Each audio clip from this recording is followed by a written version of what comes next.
अस्सलाम वालेकुम नाजरीन, आप देख रहे हैं नया पाकिस्तान और मैं हूं शहजाद इकबाल। पाकिस्तान तहरीक इंसाफ को अदालतों से रिलीफ मिलने के बाद अदलिया और हुकूमत में जारी महाजराई में फिर शिद्दत आ गई है। एक तरफ तो हुकूमत और रियासत ने यह तहिया कर लिया है कि इमरान खान और बुशरा बीबी को चाहे जितनी भी अदालतों से जितने भी केसेस में बरियत मिल जाए, मगर इमरान खान और बुशरा बीबी की रिहाई नहीं होगी और उन्हें एक केस में रिहाई के बाद दूसरे केसेस में गिरफ्तार किया जाता रहेगा।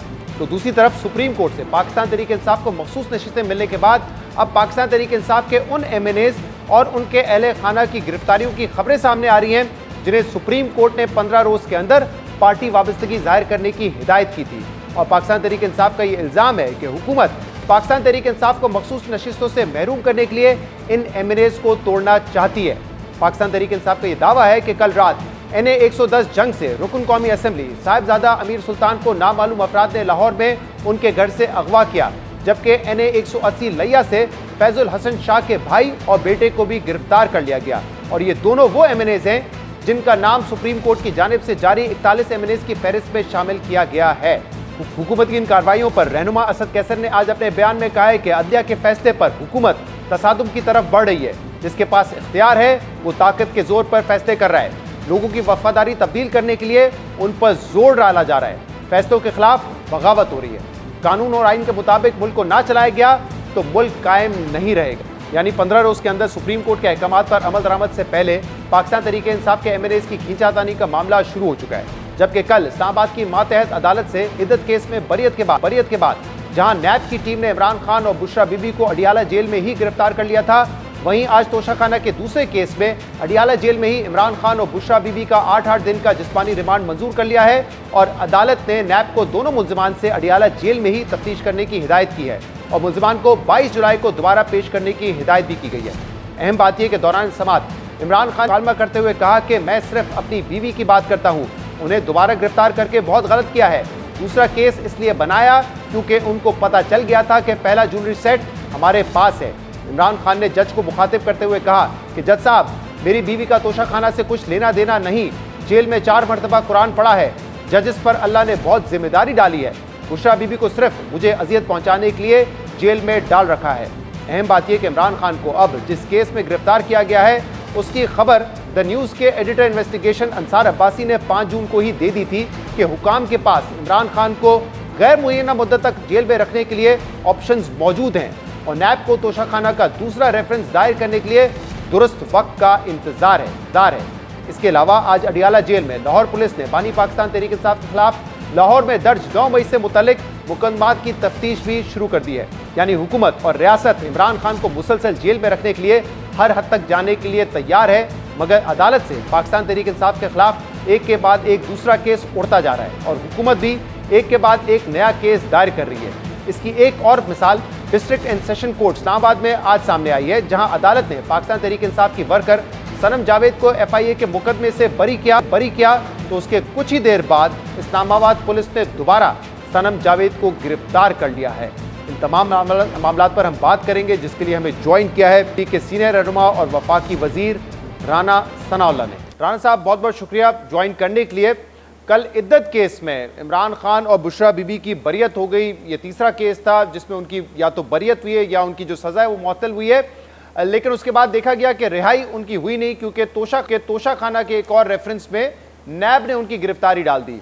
तो यानी कि ये तय है, ये बड़ा वाज़ेह है कि हुकूमत और रियासत इमरान खान को जेल से बाहर नहीं आने देगी।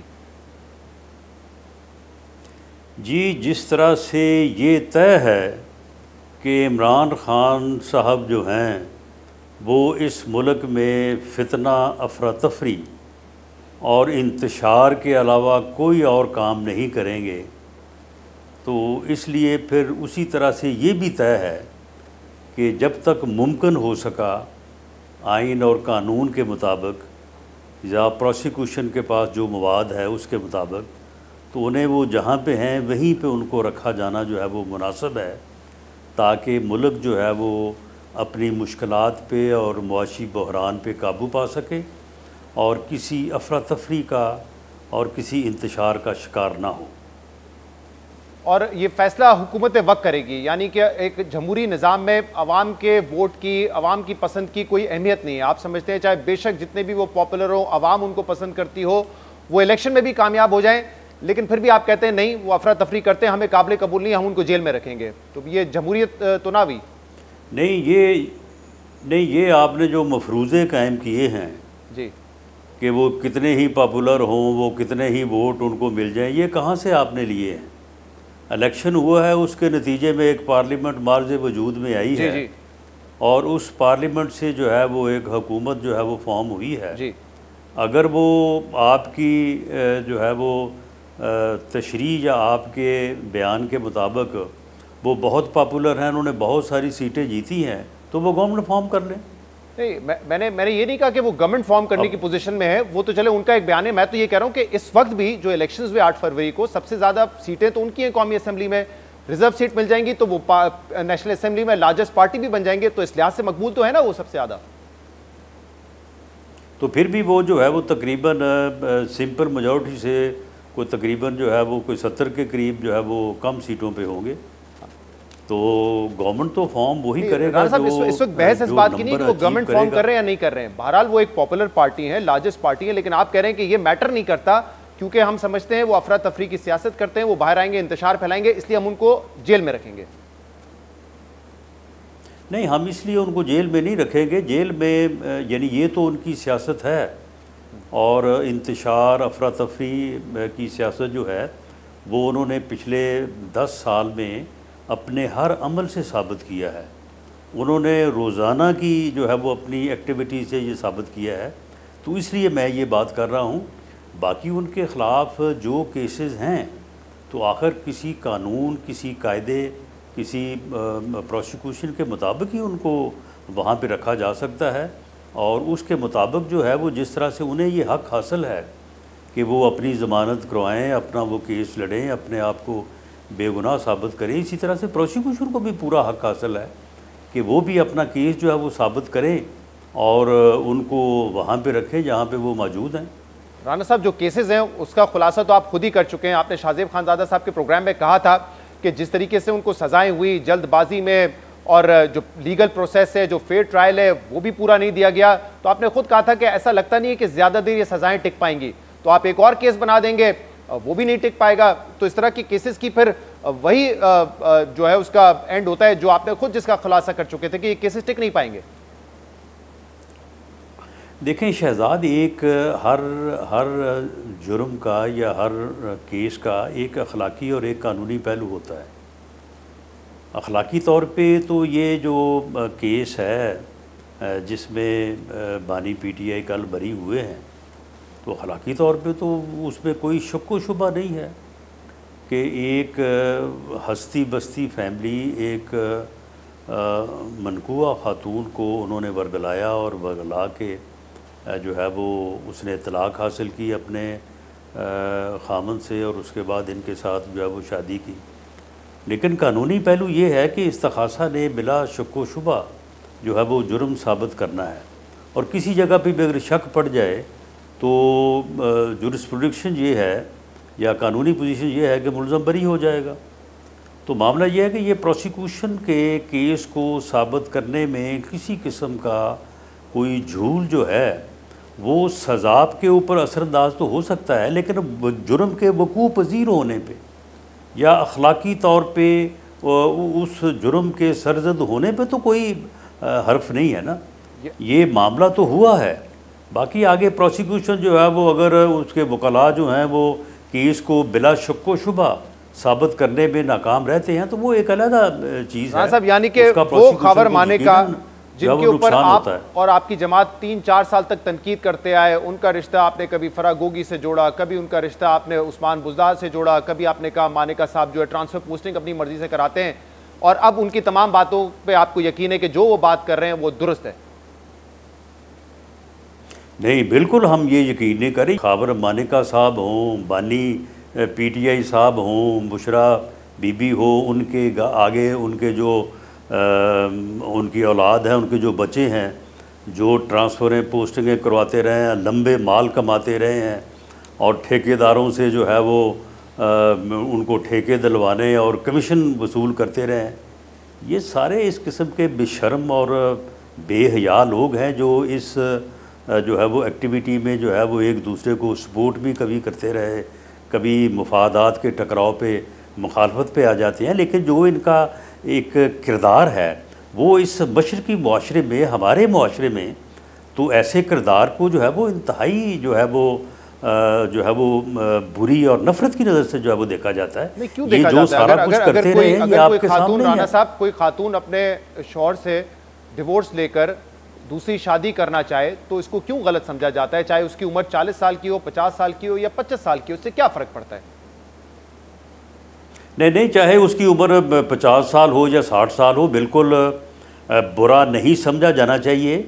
लेकिन एक घर जो है ये शहजाद इकबाल साहब एक बहुत मुक़द्दस यूनिट है। किसी के घर में जो है वो बुरी नीयत से कोई दाखिल हो और उस यूनिट को जो है वो तबाह कर दे, बर्बाद कर दे अपने जो है वो ज़ाती हवस या मकसद के लिए, इसको आप किस तरह से अलाउ कर सकते हैं? ये तो मानेका साहब तो फिर कोई घर भी महफूज नहीं रहेगा। राणा साहब, मानेका साहब का वर्जन है ना, उनके बच्चे ये इल्जाम लगाते हैं। मानेका साहब नहीं, मानेका साहब का वर्जन नहीं है। नहीं, सुन लेना, देखिए राणा साहब, मानेका साहब सवाल मुकम्मल करो, सवाल कर लो, फिर जवाब दीजिएगा। 2018 में शादी होती है, 4 साल मानेका साहब जो है वो ट्रांसफर पोस्टिंग भी करवाते हैं, कोई बात नहीं करते। फिर इसके बाद जेल जाते हैं, अरेस्ट हो जाते हैं, बाहर निकल के फिर कहते हैं कि मैं तो 6 साल बाद रुजू करना चाहता था और ये वाला मामला हो गया इद्दत का। मतलब ये हकायक तो आपके सामने भी है ना, तो ये तो उनका वर्जन है कि घर बर्बाद किया, घर में घुस के उन्होंने ये किया। मेरे ये बात तो तय है ना कि वो एक घर था, उस घर में जो है वो अपना एक पूरा यूनिट के तौर पे बेटियां थीं, बेटे थे, बीवी थी, हस्बैंड था। ये साहब गए हैं वहाँ पे पीरी मरीदी के चक्कर में, और मानेका साहब के बकौल के मैं समझता रहा कि अंदर तरबियत हो रही है, तो ये वहाँ पे तरबियत अंदर कोई और होती रही है। खुद कह दिया मानेका साहब के बकौल, तो चले अब आप ये बात इसीलिए मैं कह रहा हूँ, आप मानेका साहब के स्टेटमेंट तो फिर ये साबित हुआ ना? साबित नहीं हुआ, अदालत ने कोई ऐसी बात साबित नहीं की। चले सर आगे बढ़ते हैं, ये तो एक मामला है जो अब अदालत ने सेटल कर दिया। लेकिन मैं सवाल जो आपसे, जो मौजू है मेरा, मैं बात करना चाह रहा हूँ कि जब इमरान खान वजीर आजम थे और आप लोग ये कहते थे कि उनका एक ही मकसद है कि अपने ऑपोजिशन को जो है जेलों में डालना, और ये देखा गया केसेस बेशक पहले बने हो लेकिन उनके दौर में आप समेत कई आपके रहनुमा जो है वो जेलों में गए। क्या होता था फिर? जब बेल मिलती थी या बरियत होती थी, बाहर आ जाते।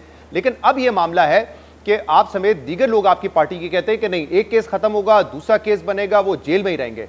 तो यानी कि उस वक्त अगर वो गलत कर रहे थे तो आज आप जो कर रहे हैं वो तो फिर मल्टीप्लाई बाय 5 मल्टीप्लाई बाय 10 है।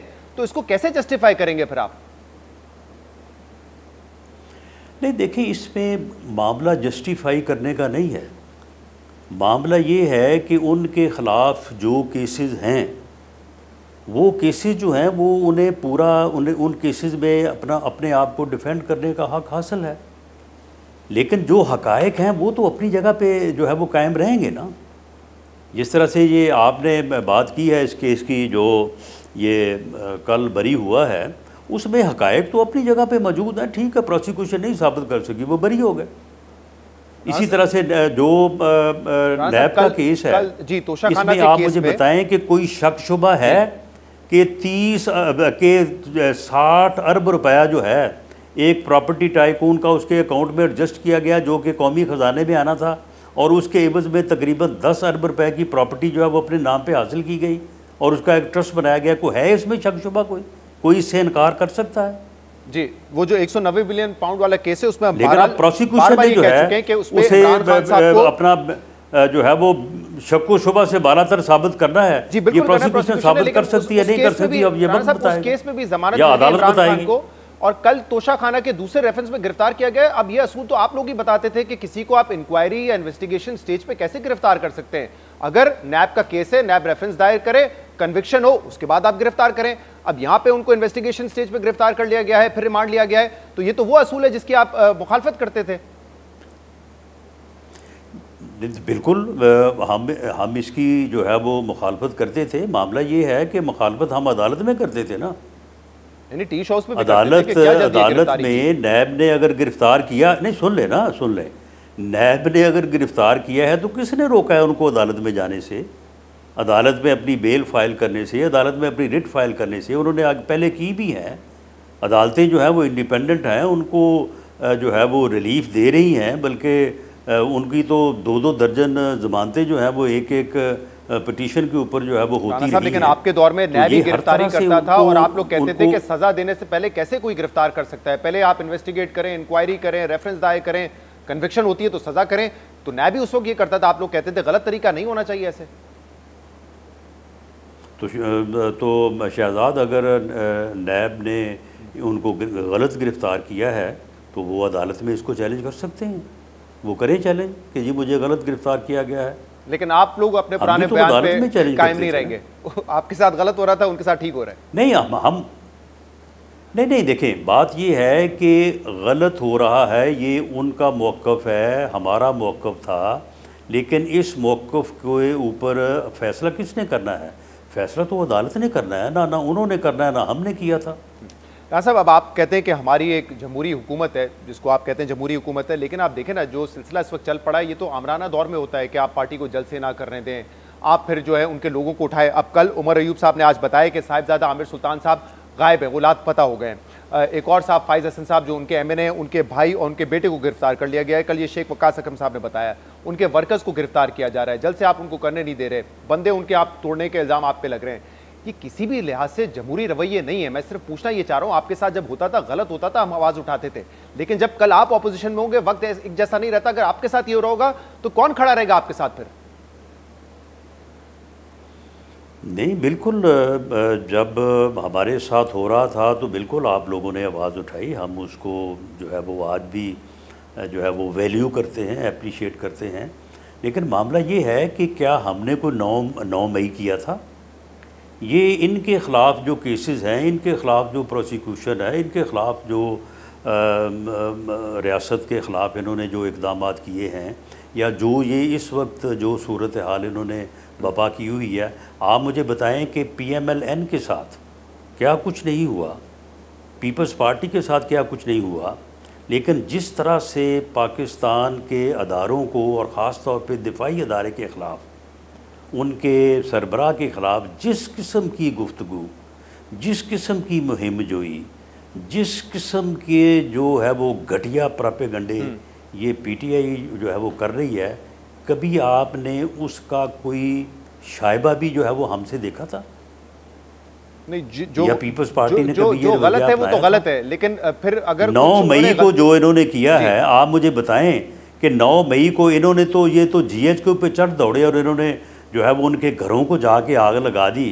हमें कभी आपने ये भी देखा था कि उनके घर के सामने जाके हमने पत्थर भी मारा हो, तो फिर 9 मई का नारा भी लगाया हो? 9 मई का जुर्म है। तो फिर आप इन दोनों चीज़ों को जो है वो एक तरह से यानी एक इक्वल आप किस तरह से इनको, क्योंकि जमहूरी रवैये कि जी उनके साथ जो हो रहा है वो हमारे साथ नहीं हुआ था, या हमारे साथ होना चाहिए था, उनके साथ नहीं होना चाहिए। सर, जमहूरी रवैये तो नहीं बदलने चाहिए ना, जो जमहूरी असूल है वो इवेंट्स को देख के तो नहीं बदलते ना। अगर 9 मई का मामला है, 9 मई में सजा मिले, लेकिन ये नहीं हो सकता कि 9 मई के चक्कर में तोशा खाना का केस बना के अंदर रख दो, इद्दत का केस बना के अंदर रख दो, इसको तो नहीं जस्टिफाई किया जा सकता ना। अगर 9 मई का मामला है, 1 साल से ज्यादा हो गया, पिछले शो में आपने कहा इस पे बैरूनी कुव्वतें भी हैं, अब तक तो जो लोकल सतह पर जो लोग अंदर हैं उनके खिलाफ चार्ज फ्रेम नहीं हुआ है, उनके खिलाफ चार्ज फ्रेम होगा तो मामला आगे बढ़ेगा ना, वही नहीं हुआ है अब तक तो।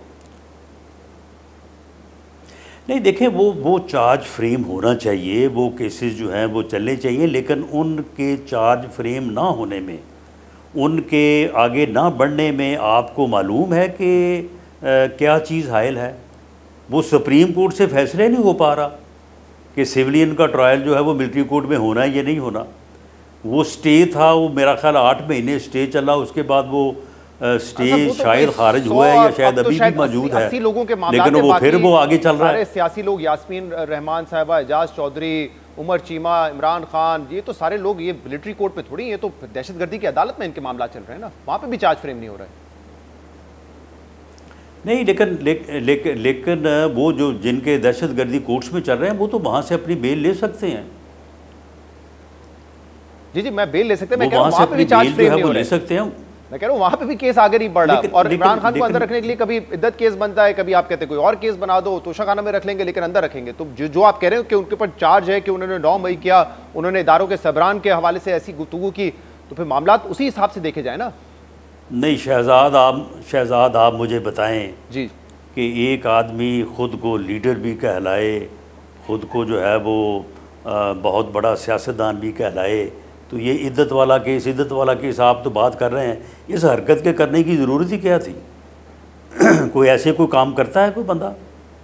हम एक मशरकी मुआशरे में रह रहे हैं, हम कोई यूरोप में तो नहीं रह रहे। सर उस मामले पे हमारी अपनी कदरें हैं। उस मामले पे मेरा जो सिर्फ एक एतराज़ है वो ये है कि 1 जनवरी को शादी की थी, उसको तस्लीम क्यों नहीं किया, और 14 और फरवरी की बात क्यों की गई, उसमें झूठ का पहलू आंसर आ सकता है। मेरा इस पर यह एतराज़ है, बाकी उस पर हम बात कर चुके हैं। लेकिन मुझे अब ये बताइए, जब आप खुद कह रहे हैं कि मसला 9 मई है और दीगर है, लेकिन केसेस दूसरे बन रहे हैं, तो ये केसेस भी टिक पाएंगे? अदालतें रिहा कर देंगी? फिर आप अदालतों को दोष देंगे, अदालतों को आप कसूरवार ठहराएंगे कि देखा अदालतें उसको लाडा बना के बैठी हुई हैं?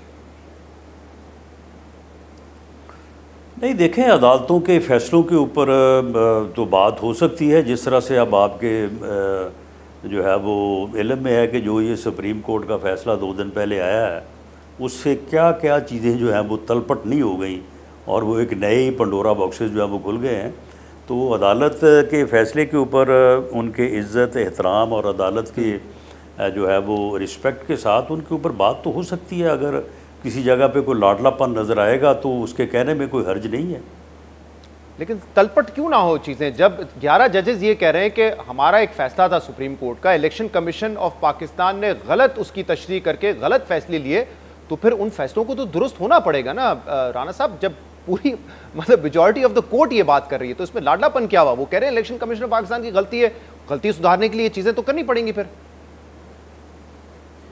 नहीं, देखें, मेरी एक कानून के अदना तालिब इल्म के तौर पे 11 जजेज हों या 8 जजेस हों, मैं समझता हूँ कि 17 जजेस भी मिल के जो है वो आइन नहीं लिख सकते। जो चीज़ आइन में दर्ज है उसे बदल नहीं सकते। आप मुझे ये बताएं कि आइन के आर्टिकल 51 और 106 में जो एक पूरा तरीक़ाकार जो है वो दिया गया है और उसमें कोई कत्तन कोई अबहाम नहीं है जिसकी तशरीह की ज़रूरत हो। आप मुझे बताएं कि वो सुप्रीम कोर्ट हो या हाई कोर्ट हो या कोई भी अदालत हो बासवाए पार्लियामेंट के, उसको किस तरह से चेंज किया जा सकता है? अब आप कह रहे हैं कि सुप्रीम कोर्ट ने आइन को तब्दील कर दिया है, पाकिस्तान तहरीक इंसाफ ये कह रही है कि आइन के मुताबिक इलेक्शन होने चाहिए, लेकिन उसमें एक और इदारे ने मुदाखलत की है, तो मुदाखलत तो फिर नहीं शहजाद, आप आइन पढ़ लें ना, आप आइन पढ़ लें। आप जो है आर्टिकल 51 जो है उसका जो सब आर्टिकल की क्लॉज ई है, आप उसको पढ़ लें। जी मैंने पढ़ी हुई है, उसमें बाकायदा ये दर्ज है कि जो इंडिपेंडेंट कैंडिडेट इलेक्ट होंगे वो नोटिफिकेशन के पब्लिक होने के 3 दिन के अंदर अपनी पॉलिटिकल पार्टी जो है वो ज्वाइन करेंगे। जी अच्छा, आप मुझे बताएं कि ये इन्होंने कहा है कि 15 दिन फैसले के बाद 15 दिन में वो पॉलिटिकल पार्टी ज्वाइन करेंगे। ये कहाँ से आ गए 15 दिन? अच्छा, ये 15 दिन फिर उसके बाद कहा है कि जब 15 सुन लें 15 दिन में जब वो ज्वाइन कर लेंगे तो फिर इलेक्शन कमीशन जो है वो उस पार्टी को जो है वो लिखेगा कि जी ये बंदा जो है ये कह रहा है मैंने आपकी पार्टी की तरफ से इलेक्शन लड़ा है, तो क्या आपको कबूल है? फिर 7 दिन के अंदर वो पार्टी फैसला करेगी कि हाँ ये हमारा ही बंदा है, और उसके बाद फिर जो है वो अगले 7 दिन में फैसला होगा। जी, क्योंकि उन्होंने कहा कि इलेक्शन कमीशन ने गलती की है वो उस पार्टी में कौन। आप मुझे ये बताएं, सही मैं राज साहब उन्होंने हालात 15 सियासी सवाल है आपसे कि 41 लोगों को ये कहा गया है कि आप जमा करवाएं कि आपकी पार्टी वाबस्तगी है पीटीआई से, लेकिन फैसल वावड़ा ने उसी दिन कहा था कि लोग टूटेंगे तहरीक इंसाफ के। और अब ये खबर आई है कि कल साहिबजादा आमिर सुल्तान साहब को अगवा कर लिया गया है। उमर अयूब कह रहे हैं कि पंजाब पुलिस और हसास इदारों की ये कार्रवाई है, दूसरे लोगों पर दबाव डाला जा रहा है। तो क्या अब आपकी जमात इन लोगों को तोड़ के अपनी पार्टी में लाने की कोशिश कर रही है या ये कोशिश कर रही है कि वो आज़ाद ही रहें? नहीं, हमारी जमात तो कोशिश नहीं कर रही, लेकिन आप मुझे ये बताएं कि अगर यही कुछ करना था तो आइन में दर्ज है कि जी ये नोटिफिकेशन जो है उसके 3 दिन के बाद 3 दिन में वो लोग जो है वो डिक्लेयर कर दें। तो चले ये भी कह देते कि जी 3 दिन में डिक्लेयर कर दें। ये 15 दिन वाला मामला कहाँ से आ गया? 15 दिन के बाद फिर 7 दिन कहाँ से आ गए?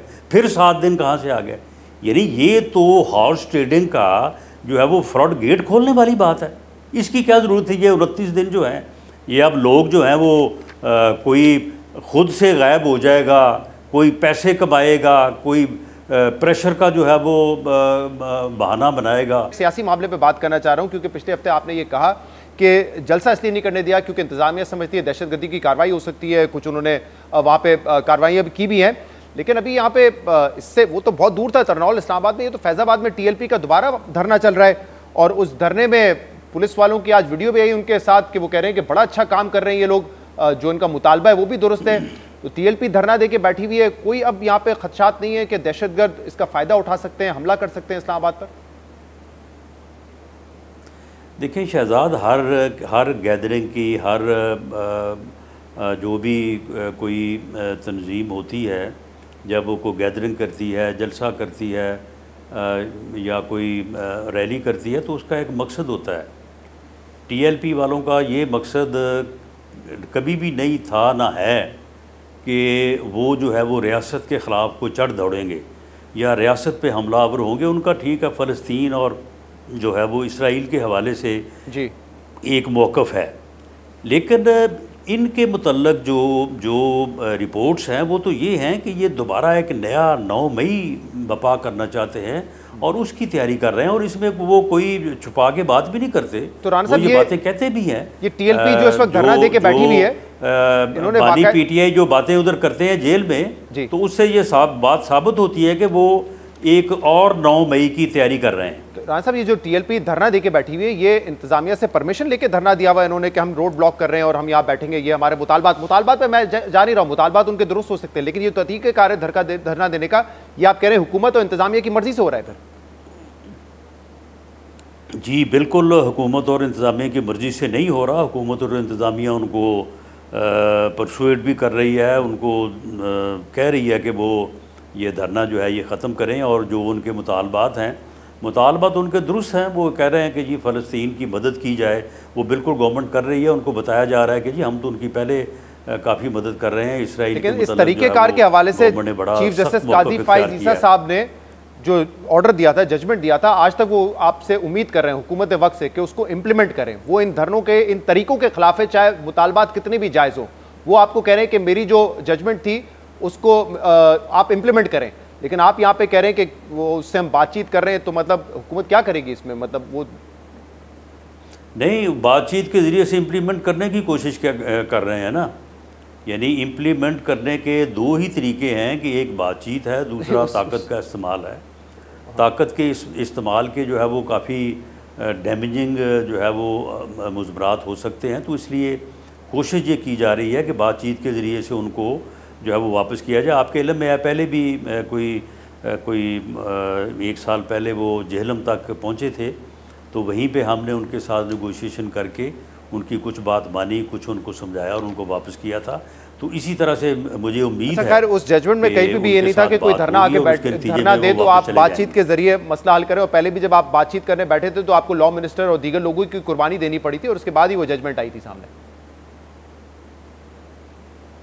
बहरहाल वो चीज़ें जो हैं वो आपके सामने है, वो हकायक हैं, उनके ऊपर और उस वक्त वीडियो आई थी कि उनको वजीफे दिए जा रहे हैं, पैसे दिए जा रहे हैं। आज पुलिस वाले उनके साथ खड़े होकर कह रहे हैं कि बिल्कुल आप जो कर रहे हैं बड़ा अच्छा काम कर रहे हैं और आप जो है वो आपके मुतालबात ठीक है, बड़ा अच्छा काम कर रहे हैं। मतलब कोई धरना दे के बैठ जाए इस्लामाबाद में तो पुलिस वाले कहेंगे आप बड़ा अच्छा काम कर रहे हैं।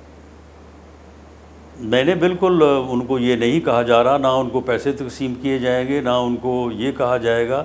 वो तो आगे है वीडियो कहा जा रहा है कि आपके जो मुतालबात हैं उनके ऊपर हम अमल कर रहे हैं, इसराइल की मजम्मत भी कर रहे हैं, फ़लस्तीनी हमारे भाई हैं, मजलूम हैं, उनकी भरपूर मदद कर रहे हैं।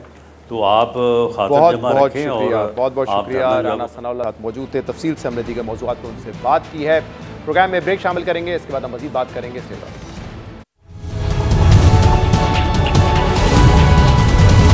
Welcome back. मखसूस नशिस्तों के केस में पाकिस्तान तहरीक इंसाफ को सुप्रीम कोर्ट से रिलीफ मिला और कल इद्दत केस में बुशरा बीबी और इमरान खान की रिहाई हुई, लेकिन इसके बावजूद दोनों रिहा नहीं हो सके क्योंकि नैब ने उनको एक और केस में गिरफ्तार कर लिया है।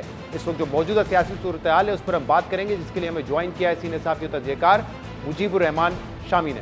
शामी साहब बहुत बहुत शुक्रिया वक्त देने के लिए।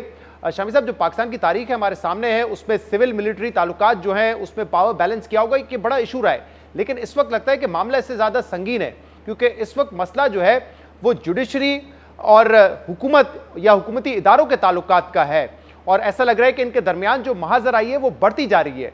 आपको क्या लगता है कि ये मामला किस तरफ जा रहे हैं और इसका एंड क्या नजर आ रहा है आपको? बहसियत मजमूई जो है अदलिया के और एस्टेब्लिशमेंट के ताल्लुकात कोई नाखुशगवार नहीं रहे और एक दूसरे के साथ ताउन होता रहा है और एक दूसरे की मजबूरियां समझकर दोनों ने एक दूसरे की कमजोरियों को सहारा दिया है। अब भी मेरा ख्याल है अब ये बात ज़रा थोड़ी मुख्तलिफ हो गई है, लेकिन अगर आप इसकी गहराई में जाकर देखें तो मेरा ख्याल जो सुप्रीम कोर्ट का फैसला आया है उस पर कुछ सटपटाने की या गुस्सा करने की या आंखें दिखाने की ज़रूरत नहीं है। अगरचे हमारी हुकूमत कह रही है कि इस पर कौमी असम्बली में डिबेट होगी और हो सकता है जिस तरह जज हजरात जो हैं वो रिमार्क्स देते हैं बाद औक़ात बड़े तल्ख, उसी तरीक़े से अरकान असम्बली भी अपनी भड़ास निकाल लें, लेकिन जो फैसला है सुप्रीम कोर्ट का उसे तो तस्लीम करना पड़ेगा और उससे कोई हालत जो है वो यूं की त्यों रहेगी, कोई इस मामले में तब्दीली नहीं हो रही। पीटीआई जो है वो अपोजिशन में रहेगी, मौजूदा इत्तेहाद जो है उसके पास मेजॉरिटी रहेगी, तो इससे घबराने की या गुस्सा खाने की या गुस्सा दिखाने की क्या जरूरत है। शामी साहब, आप कह रहे हैं कि हुकूमत को घबराना नहीं चाहिए, जो भड़ास है वो निकाल लें पार्लियामेंट में जाके, लेकिन क्या आपको लग रहा है कि ये मामलात मजीद पेचीदा हो सकते हैं, मुश्किल हो सकते हैं हुकूमत के लिए, क्योंकि आगे ट्रिब्यूनल्स वाला मामला भी है। वाज़ेह है कि नून लीग नहीं चाहती कि मामलात जो है वो हाई कोर्ट्स के बनाए हुए ट्रिब्यूनल की तरफ जाए ताकि फिर फॉर्म 45 फॉर्म 47 वाले मामलात वहाँ पे खुलें। फिर एक केस सुप्रीम कोर्ट में इलेक्शंस के हवाले से भी है कि वो कितने साफ और शफाफ हुए थे। तो आपको लगता है कि मामला यहाँ रुक जाएगा या हुकूमत ज़्यादा घबराई हुई इसलिए नजर आ रही है क्योंकि उनको पता है कि आगे शायद अदालत में जो वक्त माहौल है ये केसेस भी खुलेंगे और उनके लिए मुश्किल हो सकती है इसमें? देखिए, हर मामले को अलग अलग देखना चाहिए और अगर हम सारे मामलात को मिला लेंगे तो बड़ी गुंजलक सूरत हाल पैदा हो जाएगी। तो मेरा ख्याल सारे मामलात को मिलाना नहीं चाहिए और अलग अलग मुकदमे हैं, अलग अलग मामलात हैं और उनको अलग अलग देखना चाहिए।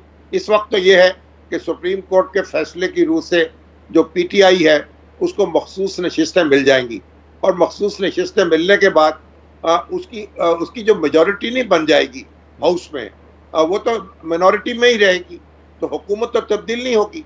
फिर जहाँ तक ताल्लुक है दूसरे कवानीन का, यानी जो ट्रिब्यूनल्स का मामला है, जो रिटायर्ड जजों को ट्रिब्यूनल का सरबरा बनाने का मामला है, ये एक अलग मामला होगा। देखिए, इस वक्त तो जो आला अदालतें हैं उनके पास इतने जज ही नहीं हैं कि वो इलेक्शन कमीशन को फराहम कर सकें और तेज़ रफ्तारी के साथ जो है ये उधरदारियाँ जो हैं इनके फैसले हो सकें।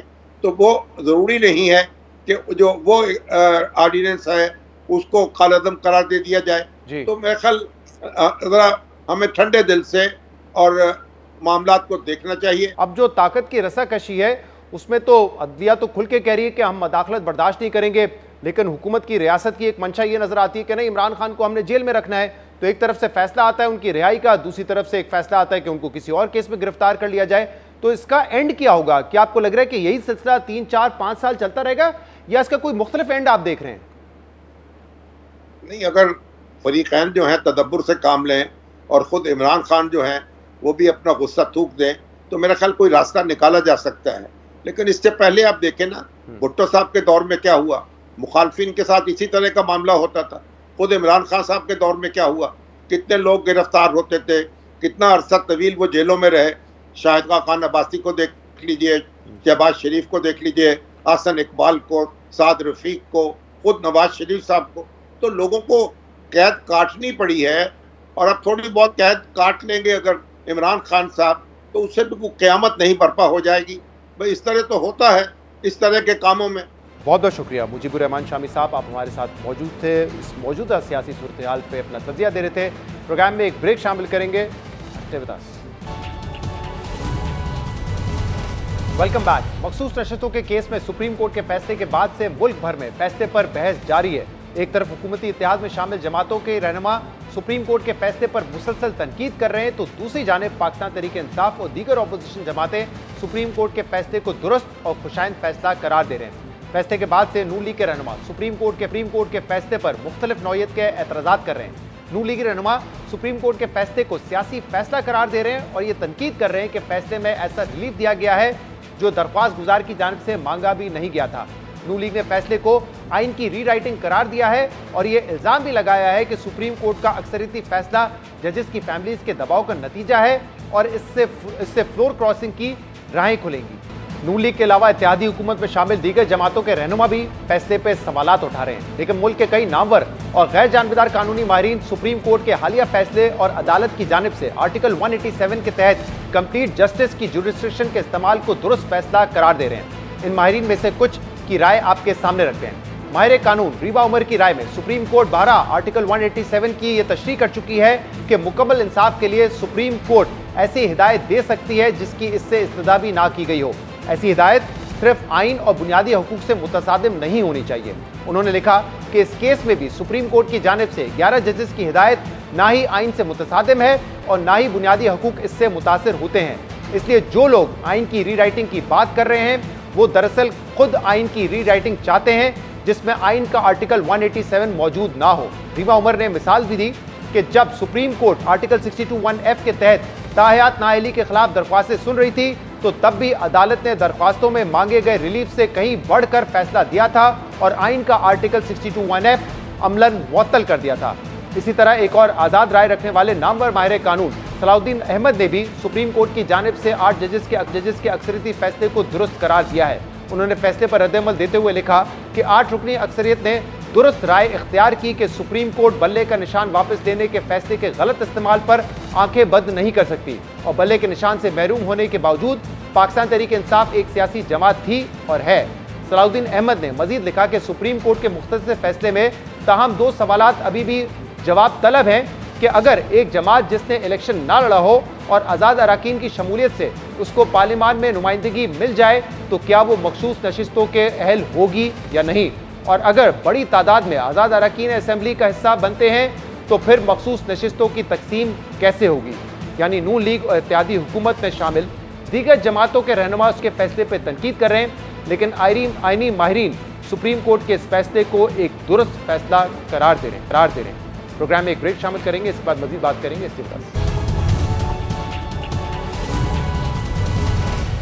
Welcome back. अमेरिका की सियासी तारीख में अब तक 4 सदूर को कत्ल किया जा चुका है और माजी में मुतादिद सदारती उम्मीदवारों पर सदारती मुहिम के दौरान कातिलाना हमले किए जा चुके हैं, जबकि आज एक और अमेरिकी सदारती उम्मीदवार और साबिक सदर डोनाल्ड ट्रंप पर इलेक्शन से 4 माह पहले कातिलाना हमले का तशवीशनाक वाकया पेश आया है।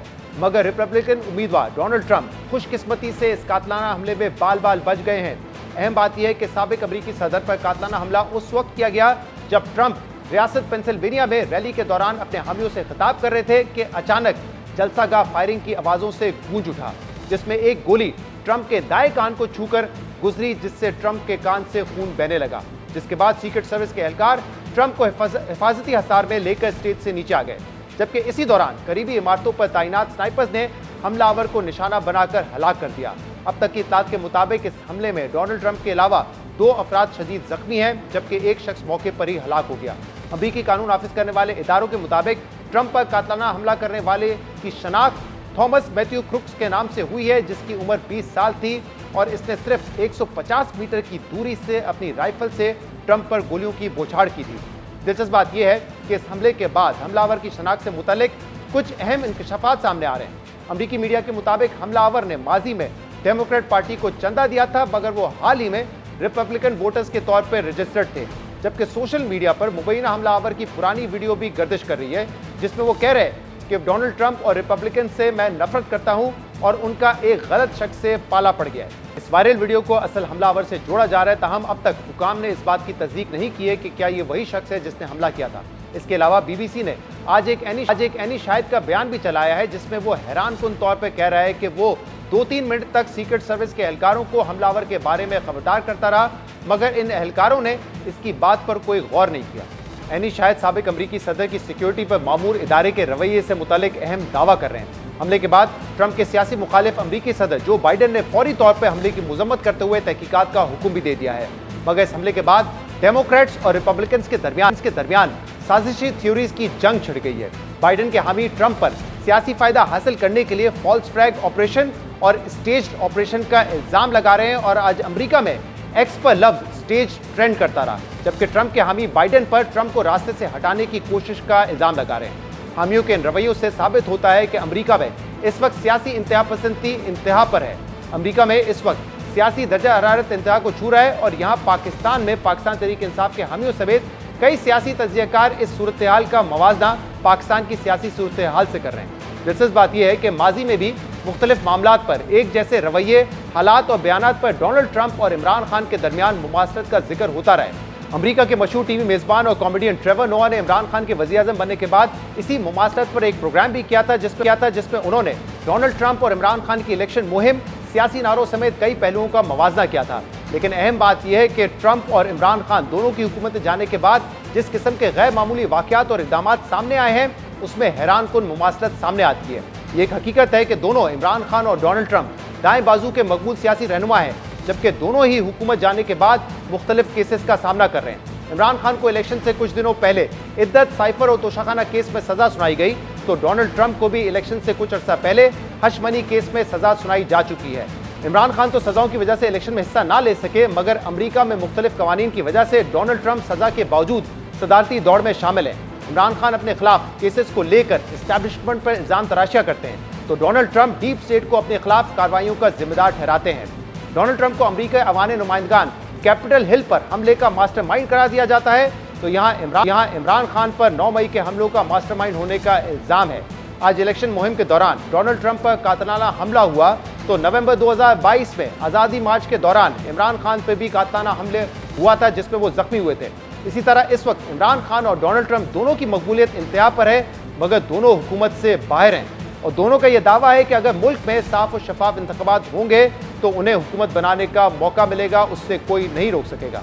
इसके अलावा इमरान खान और डोनाल्ड ट्रंप को जिन सियासी मुखालफिन का सामना है, उसमें भी एक दिलचस्प मुमासलत पाई जाती है। 78 साल डोनाल्ड ट्रंप को 81 साल ज़ईफुल उमर बाइडन का सामना है, तो इसी तरह 71 साल इमरान खान को भी 74 साल नवाज शरीफ का सामना है। यानी इमरान खान और डोनाल्ड ट्रंप के दरमियान हुकूमत में होते हुए तो कई मुमासलत सामने आई थी, मगर हुकूमत जाने के बाद पेश आने वाले वाक़यात और इक़दाम से इस हैरानकुन मुमासलत में मजीद इजाफा हो गया है। आज के प्रोग्राम में इतना ही। शो से इजाज़त दीजिए। अल्लाह हाफ़िज़।